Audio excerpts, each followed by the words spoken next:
You write in the book, there is no faith and no courage and no sacrifice in doing what is expedient. What do you say to those viewers that don't pursue their dreams and are locked in their careers because they are too afraid to take risks and pursue something meaningful? Well, the first thing I would say is, well, you should be afraid of taking risks and pursuing something meaningful. But you should be more afraid of staying where you are if it's making you miserable. You're paying a price by sitting there being miserable. You might say, well, the devil I know is better than the one I don't. It's like, don't be so sure of that. The clock is ticking. Yeah, and if you're miserable in your job now and you change nothing, in 5 years, you'll be much more miserable and you'll be a lot older. But isn't it a luxury to pursue what is meaningful? Our viewers have mortgages, they have children, they have payments and loans. It's a luxury to pursue because we lack the resources. Well, I don't remember now, I'm not talking about what makes you happy. It's a luxury to pursue what makes you happy. It's a moral obligation to pursue what you find meaningful. And that doesn't mean it's easy. It might require sacrifice. If you need to change your job too, let's say you have a family and children and a mortgage, you have responsibilities. You've already picked up those responsibilities. You don't just get to walk away scot-free and say, well, I don't like my job, I quit. That's no strategy. But what you might have to do is you think, well, this job is killing my soul. All right, so what do I have to do about that? Well, I have to look for another job. Well, no one wants to hire me. It's like, okay, maybe you need to educate yourself more. Maybe you need to update your curriculum vitae, your resume. Maybe you need to overcome your fear of being interviewed. Maybe you need to sharpen your social skills. Like, you have to think about these things strategically. If you're going to switch careers, you have to do it like an intelligent, responsible person. That might take you a couple of years of effort to do properly. We're built for struggle, us human beings. We're built to contend with the world. We're built to contend with reality. You want a challenge, and the best way that you can take on a challenge, because a challenge fortifies you. So you don't want to be secure, you want to be strong. And you get strong by taking on optimal challenges. And so you lay out your destiny in the world, and you take the slings and arrows of fate, and you make yourself stronger while you're doing so. And you might fail, and fortune might do you in. But it's your best bet. And you know, people have extracted unbelievable successes out of catastrophic failures. And I'm not saying that in a naive way. I know perfectly well what happens to people. You know, you're doing fine in life and then you get cancer, and then 6 months later you're dead. And all the heroism in the world isn't going to save you at that point. But that's not the point. That's not the point. Life is bounded by mortality. But that doesn't mean that you don't get out there and contend, and you develop by contending, and you minimize the net amount of suffering in the world. And that's something, man, that's something to do.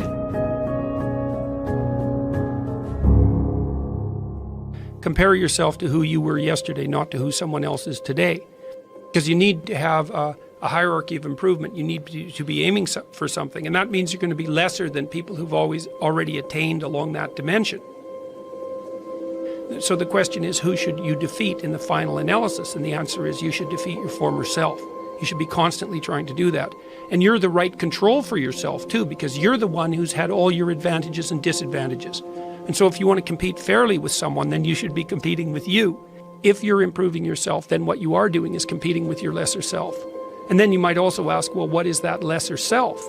And that lesser self would be resentful and bitter and aggressive and vengeance-seeking, and all of those things that go along with having a negative moral character. And those are things that interfere with your ability to progress as you move forward through life.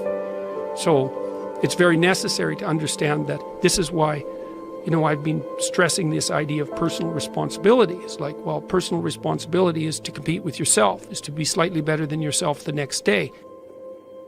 And it better in some way that you can actually manage, and that's humility. Like, well, I'm a flawed person, I've got all my problems. Could I be as good as person X? It's like not the right question. The right question is, could you be slightly better tomorrow than your currently flawed self? And the answer to that is, if you have enough humility to set the bar properly low, then you could be better tomorrow than you are today. And you might say, well, what's the right way of being in the world, if there is such a thing? And it's not acting according to a set of rules. It's attempting continually to transcend the flawed thing that you currently are. And what's so interesting about that is that the meaning in life is to be found in that pursuit. So I've been laying that out in these discussions too, because it's saying, well, The fundamental issue is that life is tragic and difficult, very tragic and difficult for everyone. And it's also tainted by malevolence, because no matter how things are tragic and difficult, but there's always some stupid thing that you could do or someone else could do that could make it even worse than it has to be. And so that's life. And you need an antidote to that, because that can embitter you. Constant contact with that, just the tragedy, but the tragedy combined with betrayal and malevolence, that makes it even worse, especially if it's self-induced. Okay, so you need something to set against that so you don't get bitter and resentful. Well, what do you set against that? Doing something worthwhile. By your own definition, say. You need some reason to get the hell out of bed on a terrible day because you've got something good to do. Well, what's the best thing you can do? Transcend your current wretched and miserable self. There's meaning to be found in that, and that's a meaning that's associated with responsibility. One of the things that I've been trying to lay out clearly is that life is hard. It's tainted by malevolence and betrayal. That can make you bitter. You need a meaning to offset that. Where's the meaning to be found? Not in rights, not in impulsive pleasure, but in responsibility. You take responsibility for yourself, so you take care of yourself. If you're good at it, you have some excess left over to take care of your damn family. If you're good at both of those, then you have some excess left over to take care of your community. Those are heavy burdens. You pick up the burdens, you find that's meaningful. The best way to pick up the burden is to continually improve yourself, and that's where the meaning is to be found. And so that meaning is in the continual self-transcendence. That's letting your old self die and the new self be reborn.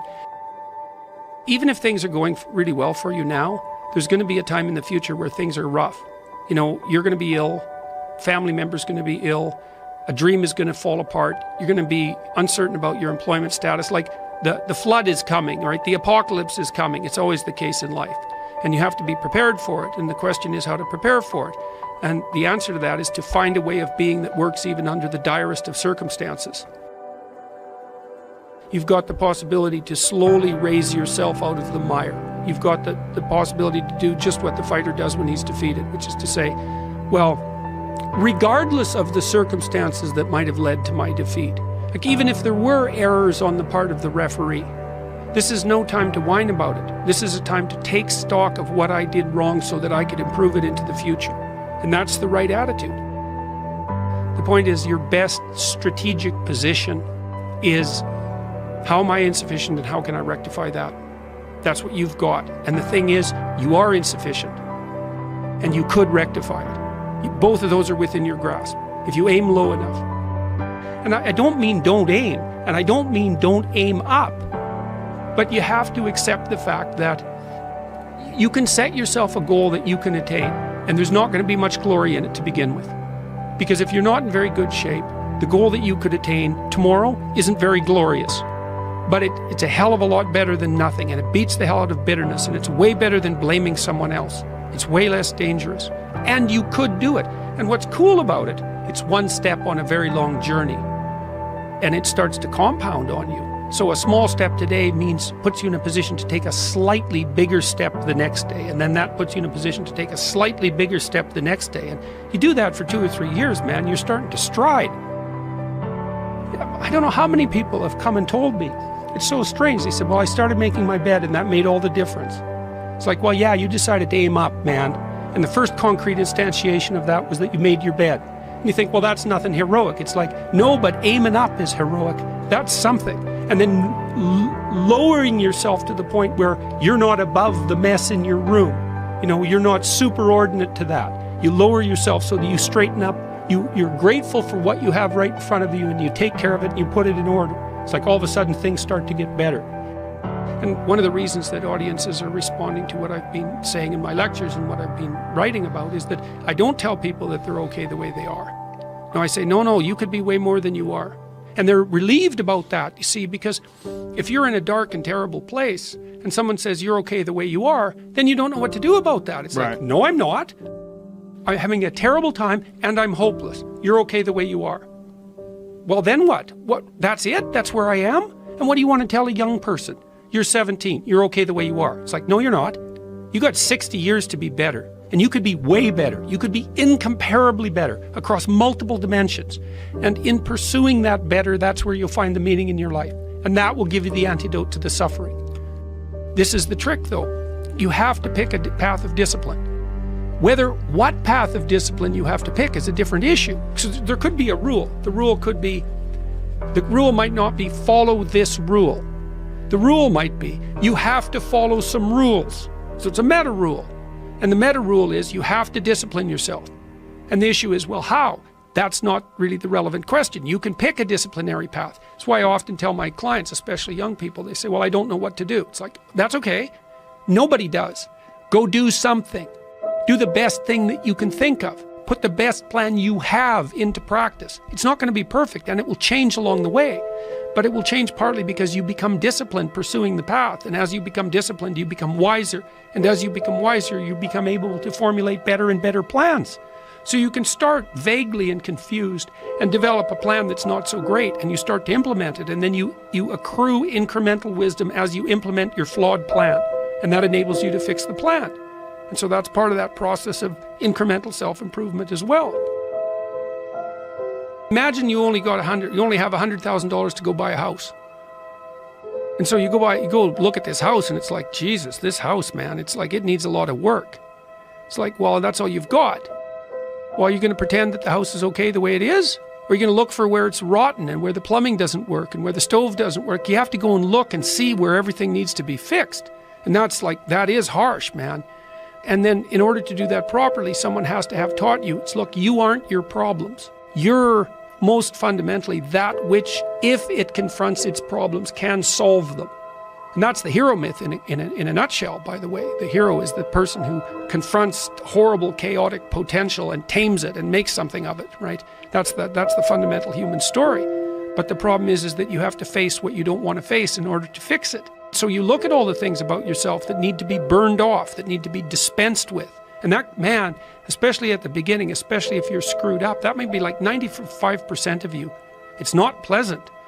But if you know that you're the thing that can transcend your problems, most fundamentally, if you know you're the thing that, if it faces the problems, can transcend them, then you have the faith that would enable you to take stock of who you are. My daughter was very ill when she was a kid, but particularly when she was a teenager. She had a very terrible time of it.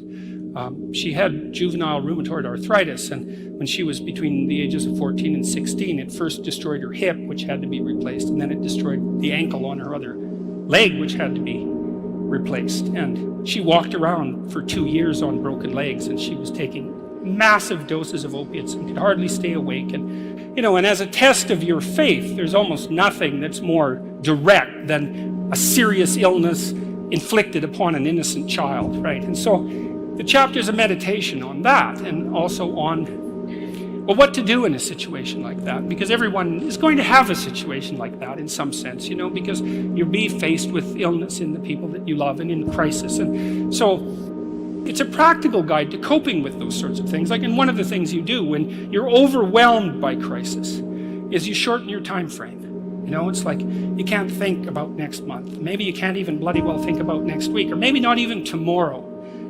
Because now is just so overwhelming that that's all there is. It's like, and that's what you do. You cut your time frame back until you can cope with it. And if it's not the next week that you see how to get through, then it's the next day. And if it's not the next day, then it's the next hour. And if it's not the next hour, then it's the next minute.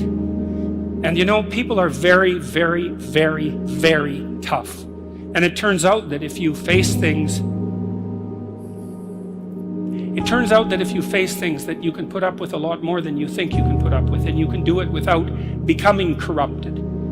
You have to be alert when you're suffering. You have to be alert to the beauty in life, the unexpected beauty in life. And you have to look for that little bit of sparkling crystal in the darkness when things are bad. You have to look and see where things are still beautiful and where there's still something that's sustaining. And you narrow your time frame, and you be grateful for what you have, and that can get you through some very dark times. And maybe even successfully if you're lucky. But even if unsuccessfully, then maybe it's only tragic and not absolute hell. And you can do that, in the worst situation. You can make it only tragic and not hell.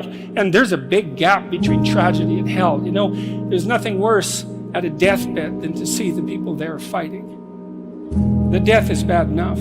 but you can take that, as terrible as it is, and make it into something that's absolutely unbearable. And maybe I think, and this is sort of what I closed the book with, is this idea is that if we didn't all attempt to make terrible things even worse than they are, then maybe we could tolerate the terrible things that we have to put up with in order to exist. And maybe we could make the world into a better place.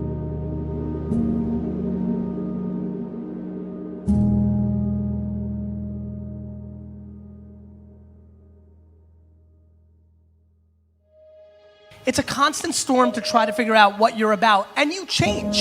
At 26, you're all about the hustle, you're gonna be a billionaire, this and that, and then you go to the bar one night and you fall in love. And it changes what you care about, right? And then you have a child, and then this happens, and then that happens. Things change. You just have to always consistently try to figure out what's driving you, and not because other people are watching, and not because that's what your dad wants, and not that because that's what you said was gonna happen, and it doesn't look like it, and your family's gonna judge you. You just have to be as real with yourself as possible, and that is a very difficult struggle, but when you're not, you create enormous vulnerability and unhappiness. Truthful conversations redeem people.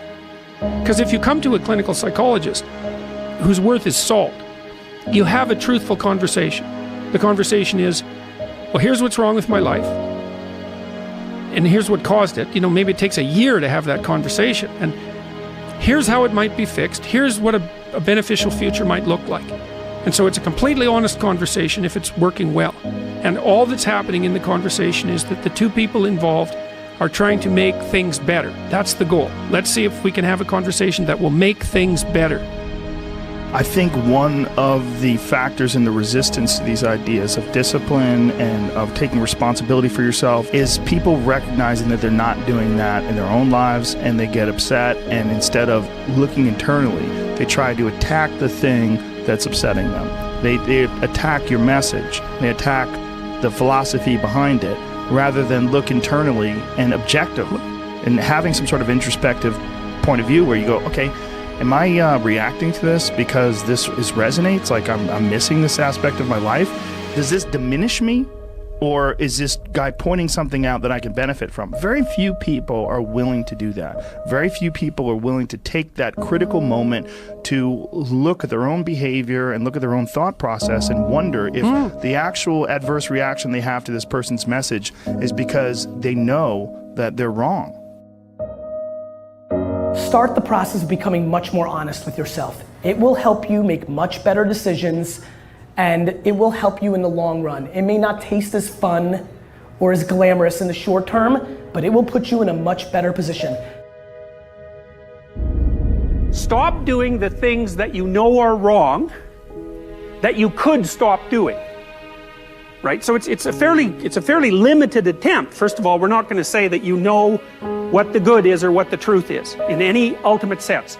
But we will presume that there are things that you're doing that for one reason or another you know are not in your best interests. There's something about them that you just know you should stop. They're kind of self-evident to you. Other things you're going to be doubtful about. You're not going to know which way is up and which way is down. But there are things that you're doing that you know you shouldn't do.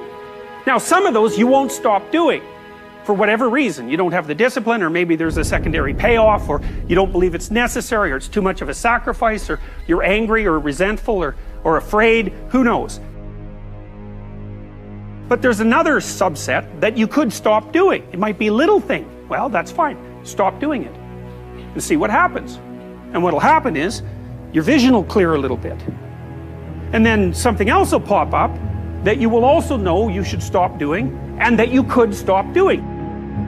And you could do that repeatedly for an indefinite period of time. And you know, that doesn't necessarily mean that you're going to ever be able to formulate a clear and final picture of what constitutes the truth and the good. But it does mean that you'll be able to continually move away from what's untruth and what's bad. And you know, that's not a bad start.